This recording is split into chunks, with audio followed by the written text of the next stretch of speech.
Hello and welcome back. Today's video is all about effects pedal boards, and we're asking the question, can artificial intelligence help the humble guitarist? This is Everything Guitar.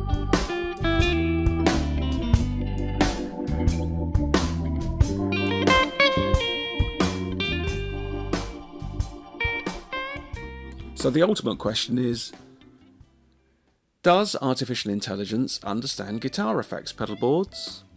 Because we've all been there. We spend far too much time with effects pedals, or some of us do anyway. When I used to be a classical guitarist purely, I never used to have to worry about pedals that much. It was only when I played electric guitar I used to use pedals.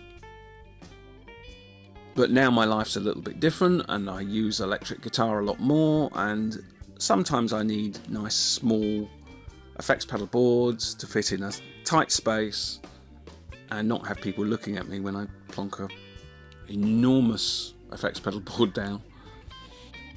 So here's the basic challenge. Can ChatGPT help with selecting the ideal pedal board dimensions given a basic set of instructions? Now, I had 3 pedals that I knew I wanted on the board, all by Effectrode. So I decided that if I measured the length of them, that would give me roughly 16 inches. So I decided to ask the question, and I decided upon Pedaltrain as an ideal, well-known board, just because I thought, well, maybe ChatGPT may not know about the more obscure boards or whatever. So I just asked the question, which Pedaltrain pedal board is best for 16 inches in width and 10 inches deep? To my amazement, ChatGPT replied, based on the size requirements you mentioned, the best Pedaltrain pedal board for you would be the Pedaltrain Metro 16.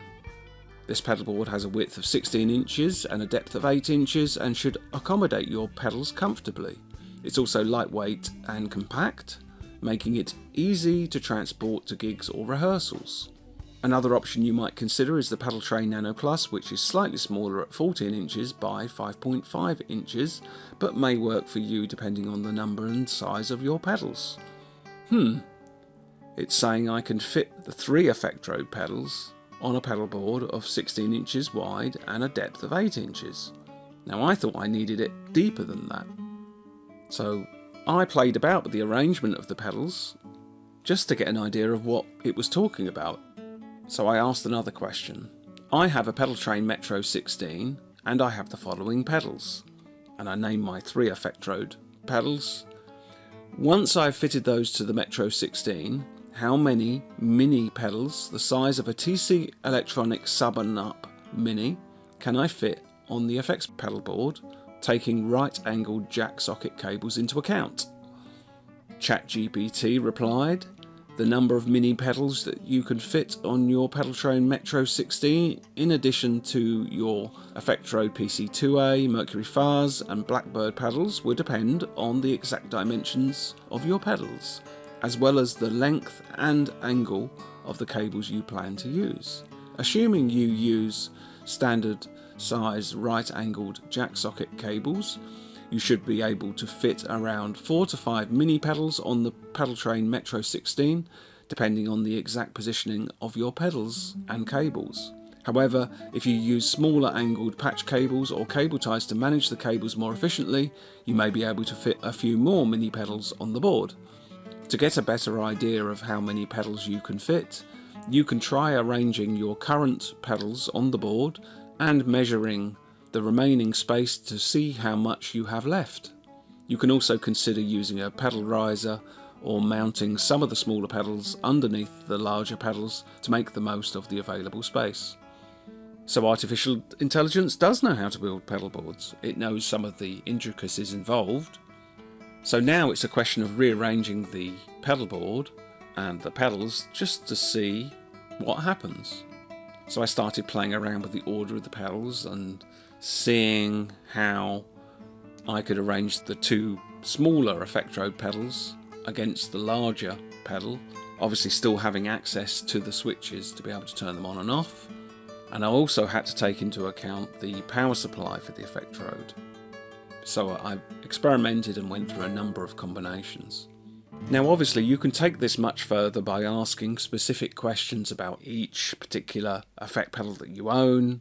And at the time I wasn't really sure, I just had the 3 to start with and I just wanted some ideas. And just as a miracle, I happened to have the Pedaltrain effects board in question that ChatGPT happened to cite.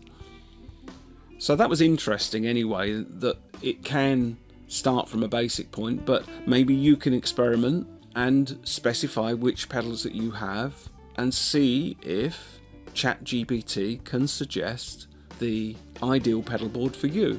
And if you do have any success, do leave a comment below, because I'd be fascinated to hear your story and if this video inspired you to try this method.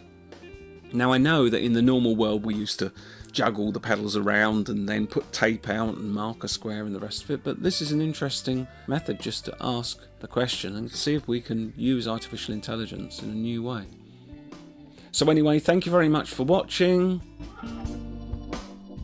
So if this video has helped you, then why not subscribe? And why not check out some of our other videos?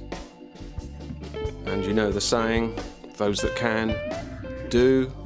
And I should leave out the other bit that says those that can't talk about it. And remember, don't just watch, play, and make the commitment to becoming a better guitarist by subscribing to the channel.